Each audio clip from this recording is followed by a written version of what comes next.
तो बहुत दिनों से व्लॉग्स नहीं आ रहे थे, वो हम कहीं गए थे घूमने, आप देख लो कहाँ गए थे। फिर आते टाइम रास्ते में ट्रैक्टर दिखा तो ज्ञांश के लिए ले आए।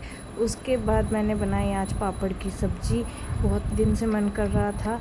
फिर थोड़ी देर बाद सब्ज़ी बन के अच्छे से तैयार हो गई। खिड़की से बाहर देखा तो बच्चे खेल रहे थे। फिर बाद में देखा तो इसमें पता नहीं क्यों कितना भी झोल कर लो कम हो जाता है। फिर बाद में मौसम हो गया ख़राब। इन दिनों पता नहीं, है तो जून का महीना गर्मी का, और बहुत मौसम ख़राब होता है रोज़ रोज़ ही। कोई नहीं, अब मिलते हैं कल।